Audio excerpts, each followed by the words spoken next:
You are now tuned in to Keeping It Real with Sana. Your thoughts, our voice.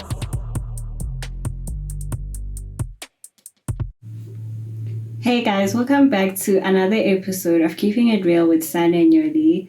In this episode, we will be continuing last week's conversation about relationships, friendships, and all the ships. We realized that the video was actually too long because it was like about almost 50 minutes or something as a whole. So we decided to split it into two videos so that way it's not too long and our audience is just not losing like attention and context and content while watching the video. So you're gonna see that we are wearing the same clothes. It's basically the same setup because it was one video. It's just that we split it into two and I'm gonna upload it on 2 different days. Yeah.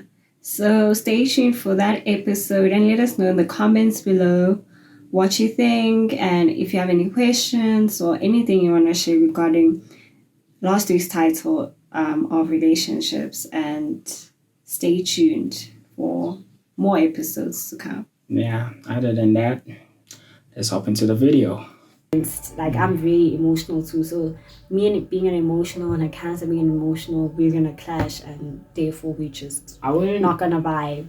Some people I'm using that as an example, but I don't obviously go based off that theory, like, oh, she's a Sagittarius and we're compatible, let's be best friends. No, but some people do use that and it works for them. So yeah, that's just my 2 cents on star signs. Not everyone believes in them though, so if you do and you feel like it works for you, then cool. If you don't believe in them, then do what's best for you. Do what you feel like works for you. That is true. What I was gonna say is I don't feel like Libras are necessarily balanced. Like Libras, they emerge as a scale. And a scale doesn't necessarily always have to be balanced for it to be functional. Sometimes something can overweigh the other. Maybe the good can overweigh the bad.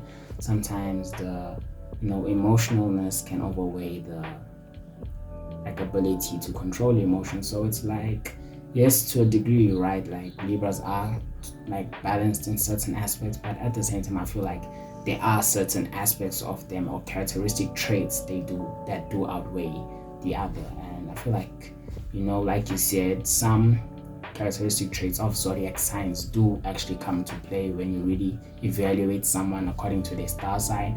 But at the same time, I never feel like it's a final say, like because a person is the sign, they just automatically gonna be this and do that. Like I feel then you're just like really limiting a person to just your knowledge and not really giving the time to know who they are. Yeah. What I really want to get into though is this whole thing of toxicity, toxic people, toxic relationships, like just that whole vibe. Like I feel like everybody here, including myself, has been in a toxic relationship or a toxic friendship where the other person just was not benefiting you in any way. In fact, they were taking away from you, like draining you, and you felt very unhappy and unfulfilled.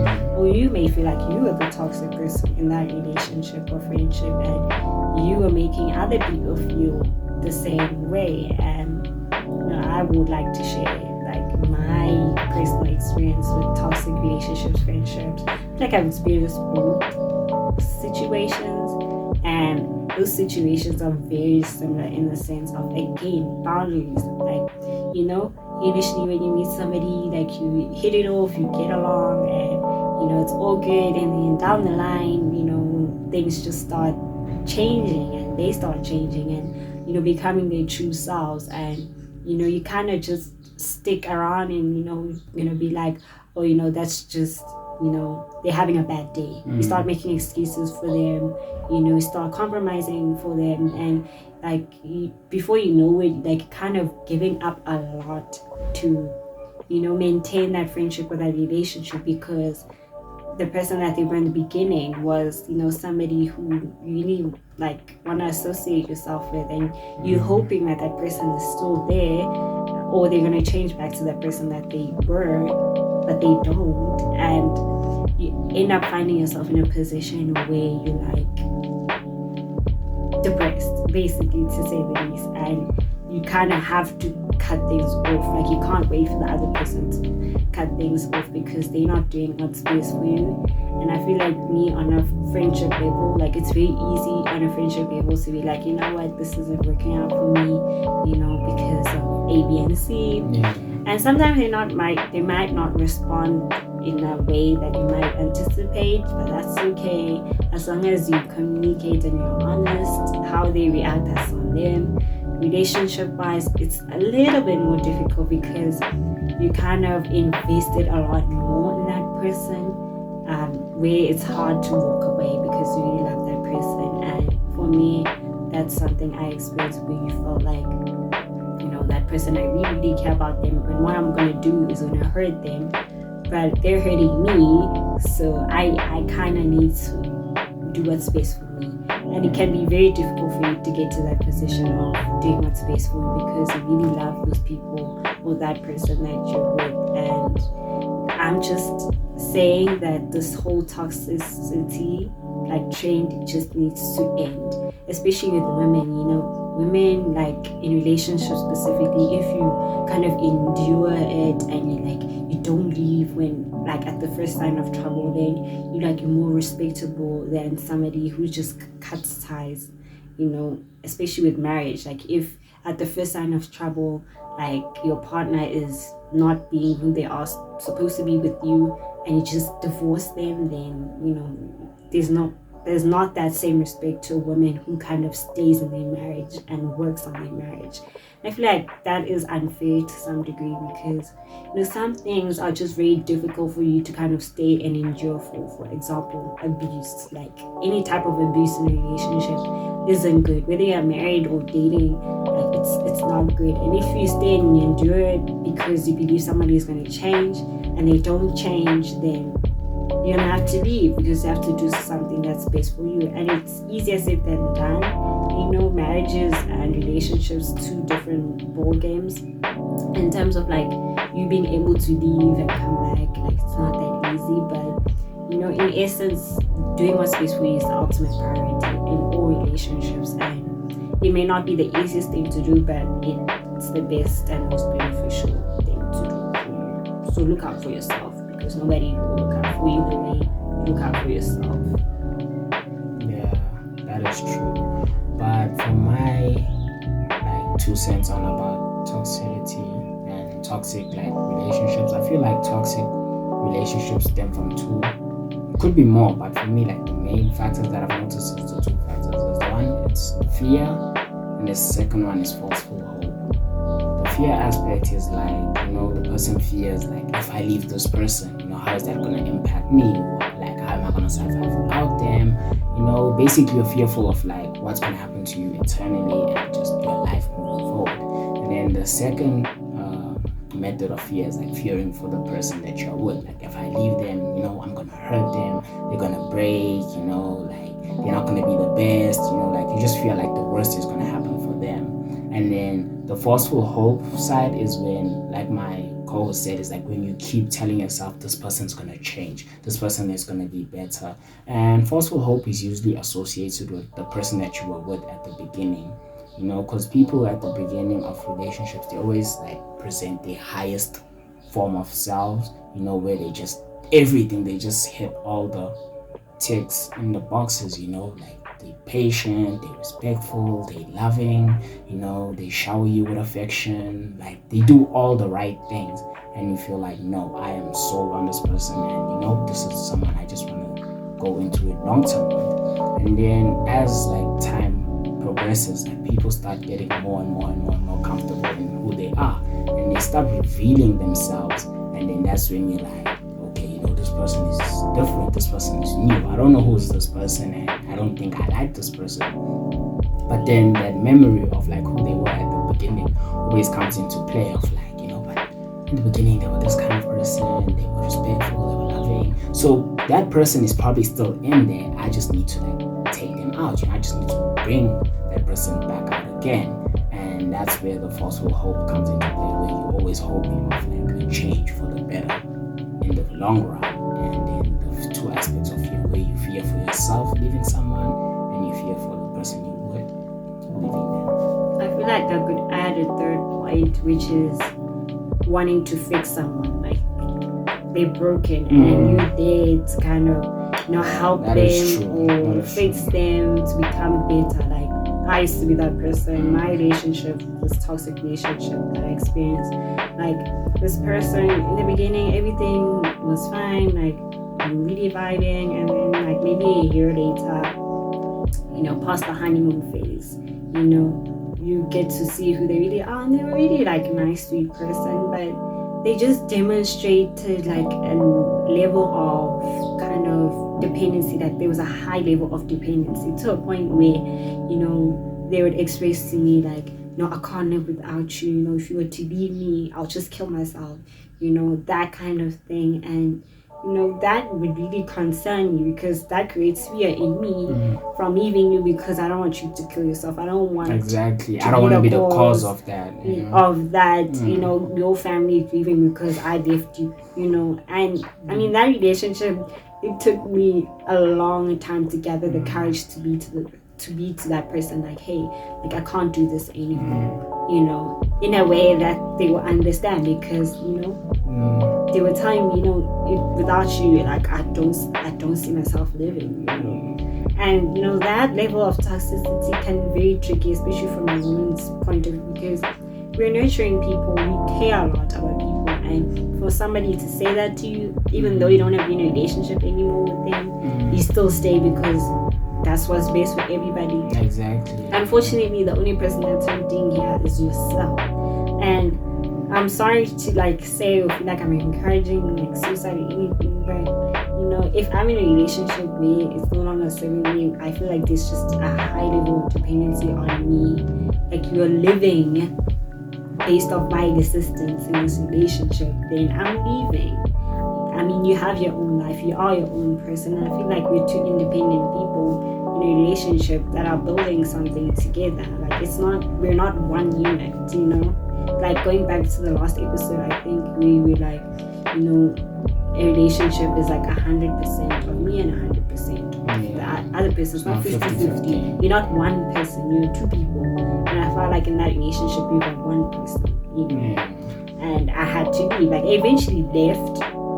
That relationship, as difficult as it was, because not that there was anything wrong that they did to me, but just that alone was a big concern, where I felt like, maybe this person needs time to themselves to kind of, work on themselves, because, having that characteristic in a relationship isn't okay amongst others. And, if you find yourself in situations like that, please, like, run, like, leave the relationship, express like, and I have communicated to that person time and time again, and if you do that, communicate those things to that person that are toxic, but they're still doing it and there's no sign of change, then leave, because what are you there for? You're not benefiting, instead you're hurting, and it's gonna affect who you are and how you operate, and I don't think that's necessarily what you want for yourself. That is true. The reason like I did like a little smile or smirk, it wasn't because I was laughing at the situation, but it's because I was laughing at how true that is. Like people place, like in a sense they guilt trip the people they would. Like they guilt trip in the sense that, if you do what you want to do, I'm gonna kill myself, or I'm gonna, do the worst, and then the person now feels like guilty for it because now I'm going to be causing that specific action, I'm going to be causing that specific outcome, and then they just kind of like push away what they intentionally wanted to do and just be like, let me just be here, like, and just see where this goes. And in a sense, that's like you sacrificing yourself, and it's like that way that person is guilt tripping you to the things that they're gonna do if you leave them might actually come on to you actually doing those things for not leaving them. In you sacrificing yourself, like at the worst like stage in your life, emotionally, psychologically, and you're just not the best version of yourself that you could be if you were outside of this toxic relationship. And when you feel like caged or like locked in a specific thing where you don't have like a way of like leaving, then people usually tend to associate the only way for me to end that is through like actually dying, existing in this world. And that's sad because, like, it happens for a lot of people, not just women, but also guys do, like, experience those kind of things where, they feel like they are caged in this specific, like, event that the only way for them to escape it is to escape life as a whole, and especially for guys in relationships, like, another thing that's really, like, daunting to us is being able to express, like, there's this whole misconception of, like, guys are not allowed to express themselves in a relationship. They should not be expressing themselves. Instead, they should just be all macho, all head of the house, all in charge, and just, holding it down with no emotions, no feelings, no thought process, no nothing. And a lot of guys end up losing themselves and losing purpose in life from feeling like they're entitled to live in that kind of, like, concept. And that's not true. If you're in a relationship where you feel like you have to sacrifice certain aspects of yourself, you have to sacrifice who you are to maintain that relationship, then in the long run you're gonna, like, drastically hurt yourself, because at the beginning it's gonna be easy because you're just, repressing, but as you're repressing, it's gonna build and build and build and build, and then you're gonna reach a breaking point where you're like, I can no longer take any more of this, and another thing that guys also fear is talking to other guys. Like, we fear talking to our friends, we fear talking to our brothers, we even fear talking to our parents because we feel like we're going to be seen less than of a man. Like, what kind of man is emotional? What kind of man is weak? And it's like, showing emotions never makes you weak. It just shows that you are confident in who you are and you're realistic with yourself, because we are human beings. We all contain emotions. There's no human being without emotions. Even though they might hide it, doesn't mean that it's not there behind the whole facade. Yeah, and I love how some guys expect us to know as women how they're feeling, what they're thinking. Like, we're not mind readers. Like, we can't read how you feel or how, like, what you're thinking. And goes back to what my co-host is saying, express yourself. Like, you're not less of a man for expressing yourself, expressing your emotions. Like, in a relationship, we're a team, and we're supposed to be working together. Like, if something bothers you or you're not okay, express that to me. Communication, like, that's a very important aspect of any relationship. Communication. And if there's a lack of communication, then there's assumptions created and expectations, and that leads to problems because you're not on the same page. And I think it's time for more men to be secure in themselves and not see, like, emotions as a form of weakness.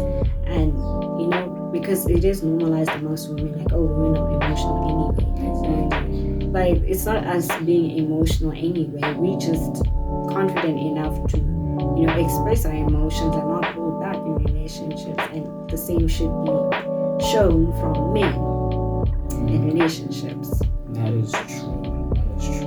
And hopefully, guys do reach that point in their lives where they're actually confident in expressing the things they feel, expressing the things they think. Because at the end of the day, like my partner said, every relationship all ties back down to communication. If there's no communication, you're never going to be on the same book, yet along the same page, because you're never going to know what the other person's feeling, what the other person's thinking. And like my partner said, it leads to, like, room for assumptions. And when we make assumptions, we just expand on those assumptions, where we reach a point where we actually react in a manner that was never needed in the beginning, but sometimes it's too late to reverse that reaction, and the results are just worse than what could have easily been avoided if you just simply communicated amongst each other. Yeah. So going back to something I wanted to express, which was kind of, what's the word, expectations in a relationship, where like, maybe the guy doesn't feel comfortable you hang around other guys or having guy friends, and you're not comfortable with your boyfriend having girlfriends or being around girls often. So it's something that I've been curious for you guys to share down below. Like, what are your thoughts on that? Because it's just something my co-host, aka my boyfriend, and I just failed to reach a common ground on. now and again, because I personally don't care if he has girlfriends or like interacts with girls, basically, like, because like I have, as long as they know their place, they know that he's someone's girlfriend. And I know like girls, like some of them have the bravery to like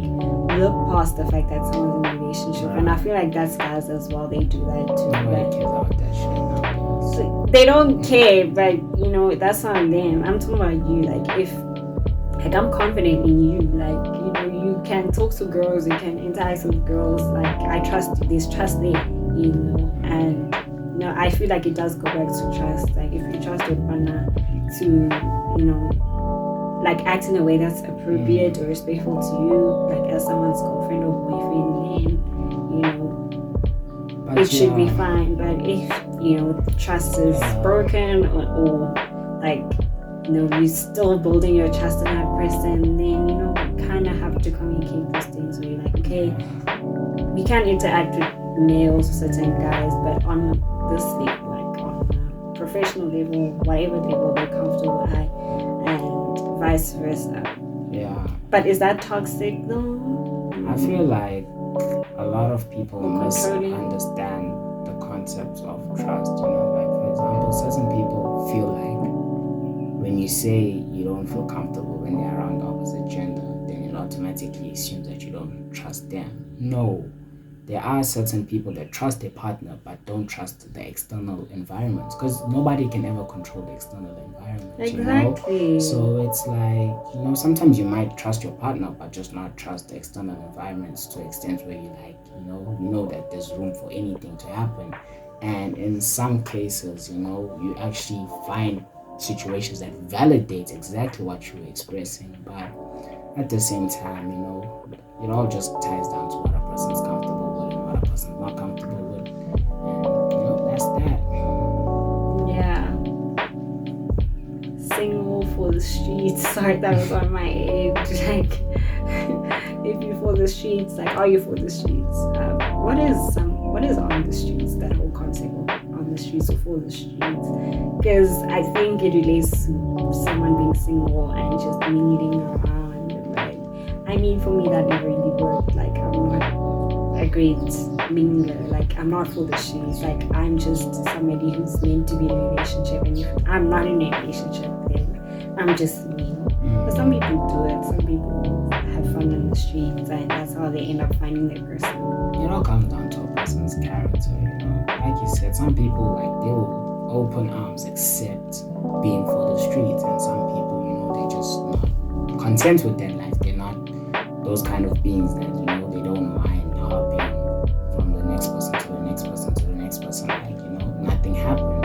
Some people do generally form attachments where if they with this person, they may want to be with that person throughout, rather than they're with this person this week, then they're with another next week, or they're with this person this month, and then they're with another person next month, So it's all comes down to who you are as a person, and what you accept and what you don't accept, and what you're okay with and what you're not okay with. But for the most part, I feel like, it's different for everybody. Same like the whole topic relationships. I feel like everybody has their own way of like interpreting it and agreeing to a way a relationship should be managed or should run, based off whether it's romantical or whether it's friendships or whether it's acquaintances.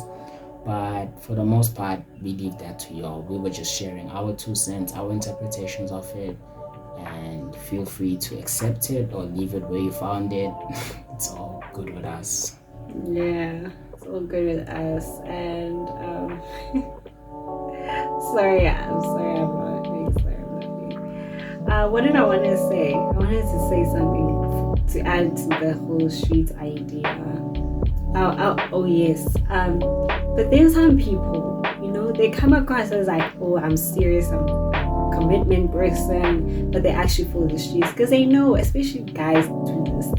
They can see that somebody is not for the streets. They're looking for a relationship, but they want this person, so do whatever it takes, and they'll like be in a relationship with them, but still mess around on the side. So yeah, please be careful with those kinds of people. Like, really, really, really be observant, because some people,